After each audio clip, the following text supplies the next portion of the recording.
Hello Lakers! We're going to talk about lipids in this video, and we're going to focus on one type of lipid called fats. So that's where we are. Let me find my PowerPoint. Alright, lipids are our second type of biological molecule that we find in living things. And lipids are not polymers. They're not made up of similar units put together. Lipids are structurally diverse, but all lipids have little or no affinity for water. So that's the definition of a lipid. A molecule that has little or no affinity for water. Little or no affinity. No attraction to water. Okay? So all of our lipids fit that category. Are lipids hydrophilic then or hydrophobic? They are definitely water-fearing. Again, they're not polymers. They're composed of several different types of molecules that can be structurally quite different from each other. We're going to take a look at three types of lipids. In this video, we'll focus on fats. So fats are sometimes called triacylglycerides or triacylglycerols. You'll hear both of those terms. And let's look at their structure. It looks complicated. So fats are composed of a glycerol molecule and three fatty acids. A glycerol molecule is a molecule of 3 carbons with 3 hydroxyl groups, and it's an alcohol, and 3 fatty acids. Fatty acids are molecules that are basically long hydrocarbon chains, maybe 16 to 18 carbons long or 14 to 18 carbons long. Each carbon is either bonded to another carbon or to hydrogen. And then attached to one end of that is, what kind of group is that? A carboxyl group. So each fatty acid then becomes attached to the glycerol, one of the carbons in the glycerol molecule. So you end up with 3 different fatty acid tails connected to a single glycerol. And what's happening in this reaction is water is being removed. What type of reaction is that? Yay, dehydration. Okay, and a covalent bond is forming between the glycerol and the fatty acid. This covalent bond is called an ester linkage. So when we think about fats, ester linkages are the covalent bonds that link together fatty acids with their glycerols. It's just how it is. Now, we'll take a look at the difference between saturated and unsaturated fats. But before we do, I really want to address this question. We know that fats are a type of lipid. Lipids have little or no affinity for water. The question is, what structural component of a fat is likely to make them hydrophobic? Look at this fat. Why is it hydrophobic?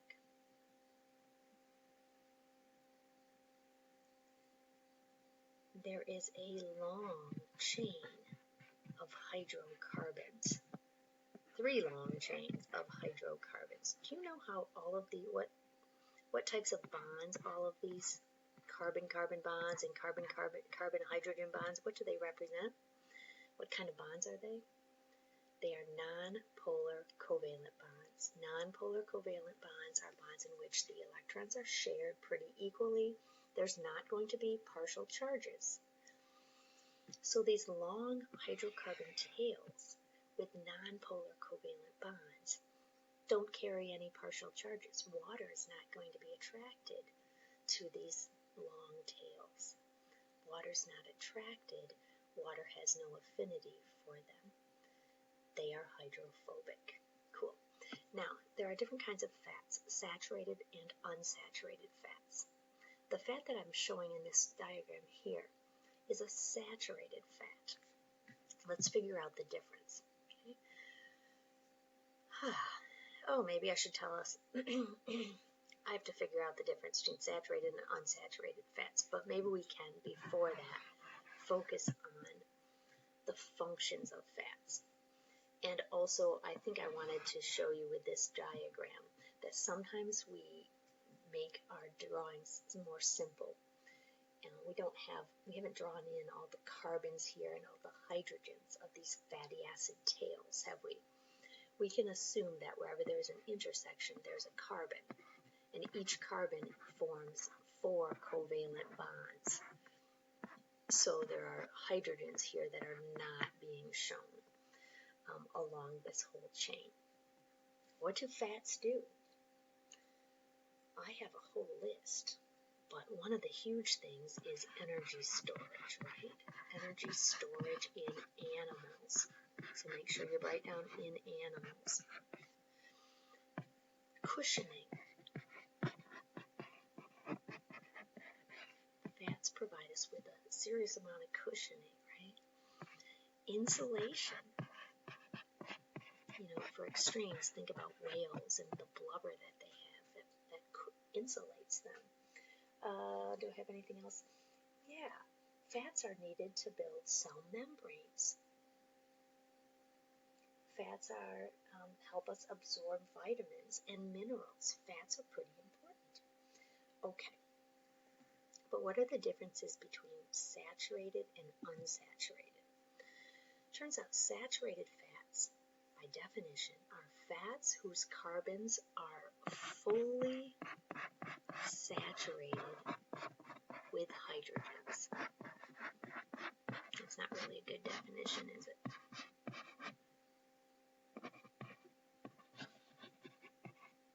Fully saturated with hydrogens. What does that mean? It means there are no double bonds in the fatty acid chains. Each carbon is fully saturated with hydrogens. There are no carbon-carbon double bonds, meaning that there is as many hydrogens as there can be. Where are we going to find saturated fats? Well, these are the fats that we hear aren't so good for us, right? Animals. Animal fats are typically saturated fats. So in bacon, butter that we get, fats found in milks and fats, the saturated fat that we find in steak that we eat, things like that. Coconut also has saturated fats. That's an exception in the plant kingdom. And saturated fats tend to be not as healthy for us to eat too many of because they can be converted into cholesterol in our bodies. But what's really interesting about them is they tend to be room temperature. They tend to be solid at room temperature, whereas unsaturated fats tend to be liquid at room temperature. So yeah, we look at butter, it's solid at room temperature. Or bacon lard, if you ever cooked bacon and you walk away from the pan for a while and you look back at the pan, it's like this white lard. Why is it that they're solid at room temperature? It has to do with the packing. These saturated fats tend to form very linear molecules that can pack tightly together with other saturated fats. And when they pack tightly together, these molecules tend to be solid. These fats tend to be solid at room temperature because they're pretty linear. Unsaturated fats are fats whose carbons are not fully saturated with hydrogens. Okay, what does that mean? It means that there are the presence of carbon-carbon double bonds somewhere in the fat. So here's a picture of an unsaturated fat, and it has a carbon-carbon double bond. So there'll be less hydrogens there. And what that carbon-carbon double bond is, it's typically in the cis carbon-carbon double bond form. Oh, the cis form. Remember cis and trans isomers? The cis form of this carbon-carbon double bond creates a kink or a bend in the chain. And so An unsaturated fat is going to have kind of a bent shape. When we have a bent shape, the molecules don't pack as tightly together and tend to be liquid at room temperature, like oils, canola oil, vegetable oils, olive oils. All of these are full of unsaturated fats, and they are in fact found in plants for the most part. Plants tend to make unsaturated fats. Fish have some unsaturated fats. That's a nice exception. These fats tend to be healthier for us because we process them a little bit differently and we don't convert them into cholesterol as easily. Okay. I'd like you to watch Hank Green's SciShow on fats. We've talked about unsaturated fats. I see a nice avocado there. Saturated fats. And then there's this thing called trans fats. And I want you to learn about what those are. So I'm going to let you do that on your own. There'll probably be a question or two on the next assignment or the next quiz about that. All right. We'll move on to phospholipids in the next video.